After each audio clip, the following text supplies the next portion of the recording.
E benvenuti a questa nuova puntata di Soundtrack City. Ciao Massimo Privitera. Ciao Marco Testoni. Allora, questo magazine di oggi è semplice perché è interamente dedicato a un film o un film documentario, un docufilm che dir si voglia, a cui noi siamo molto legati visto il tema delle nostre trasmissioni. Stiamo parlando di Ennio, il film di Giuseppe Tornatore, dedicato proprio ad Ennio Morricone. Noi abbiamo già dedicato e stiamo dedicando uno speciale proprio che va su Soundtrack City Plus su questo film. Vi ricordo che gli ospiti sono Marco Morricone e Valentina Morricone, figlio e nipote di Ennio Morricone. Poi abbiamo avuto Alessandro De Rosa, il biografo direi quasi ufficiale di Morricone, e in più Gianni Pallotto, che è il fonico di mix proprio del film di Tornatore.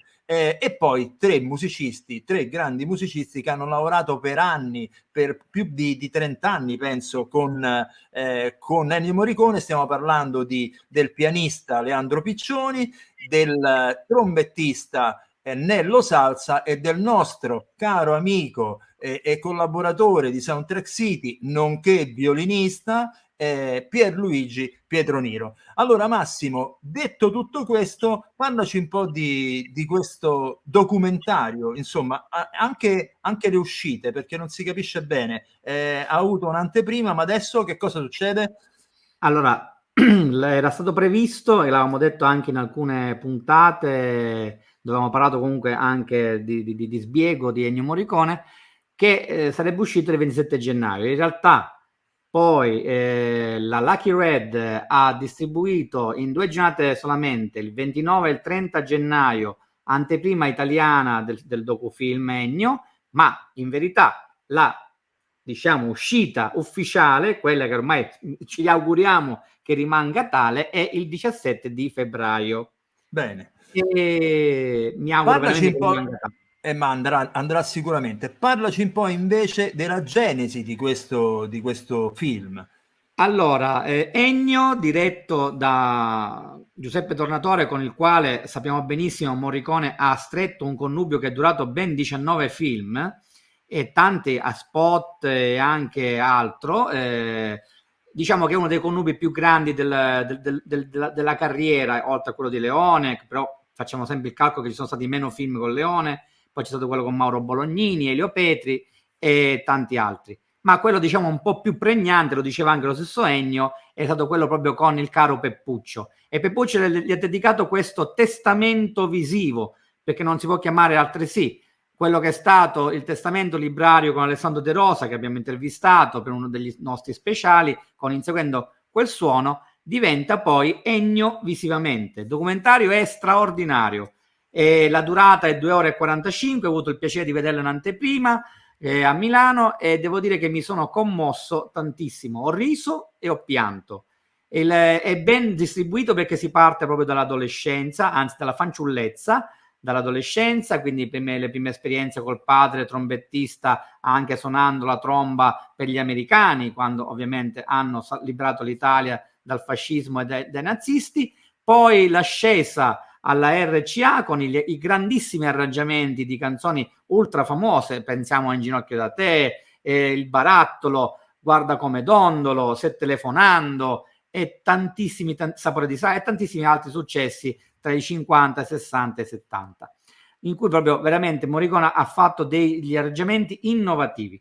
Poi si arriva ovviamente al suo approdo per quel che riguarda l'esperienza nella musica per immagini, trattando sia film che sceneggiati che le serie TV o quelli che si chiamavano una volta telefilm, spaziando tra i documentari, dal teatro, poi tra nuova consonanza con la sperimentazione, quindi veramente c'è tutto questo tratteggio di questa sinfonia di note in diversi ambienti, in diversi generi cinematografici, passando ovviamente dai film con Leone a quelli con Dario Argento, Elio Petri che abbiamo già citato, e tantissimi altri, Bolognini, Bertolucci, uno spaccato bellissimo con inediti, documenti inediti dell'epoca, interviste a tantissimi altri colleghi e non solo, che hanno apprezzato e che hanno fatto sì che Morricone diventasse il loro punto focale per andare avanti nell'ambito della musica. Quindi parliamo di Bruce Springsteen, Gianni Morandi, Bertolucci, Argento, Lina Vermeulen. Poi se dobbiamo andare a parlare di colleghi, parliamo di John Williams, Hans Zimmer, Michael Danna, Pat Metini. Cioè veramente c'è un un florilegio di colleghi, musicisti, artisti, registi, attori con il quale Ennio ha lavorato. E devo fare i complimenti perché Gianni Pallotto, con il quale abbiamo parlato, abbiamo conversato in una puntata proprio dedicata ad Ennio, ha fatto un lavoro sull'audio stratosferico, perché e contemporaneamente si passa da Morricone che accenna il famoso verso del coyote di Buono, di Brutto e Cattivo, a il pezzo eseguito in concerto con una mega orchestra, a pezzo originale nel film, a Tornatore che lo imita, e tutto questo diventa fluido, diventa quasi un continuum sonoro che è un lavoro veramente incredibilmente spettacolare. Ecco perché poi quando siamo andati a parlare con i vari protagonisti, allora tutti quanti ci hanno rimandato questa profonda emozionalità che trapela da questo film, perché chiamarlo documentario diciamo che è sminuente, in realtà è proprio un film, c'è una storia che attraversa i decenni e decenni della nostra nazione, e tutto quanto il filo rosso è sempre questo della musica e questo della vita di Ennio Morricone, che per la prima volta esce fuori non solo, come diceva appunto la nipote, il gigante che noi conosciamo dal punto di vista musicale, che ha fatto tutto, dalla musica per immagine a quella sperimentale, alla contemporanea, alle canzoni, ma esce finalmente fuori questa componente umana che, lasciatemelo dire, esatto, sì, c'è, che fa rabbrividire, ma a me mi suona di casa, perché poi ha questo umorismo romano che lo contraddistingue sempre.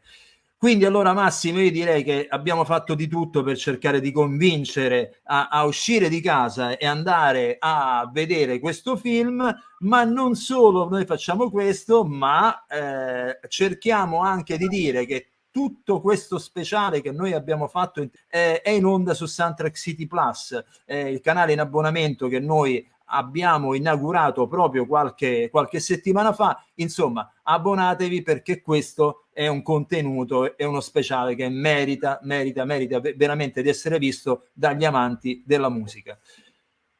Ciao Massimo, alla prossima. Ciao Marco, e buona visione con Ennio.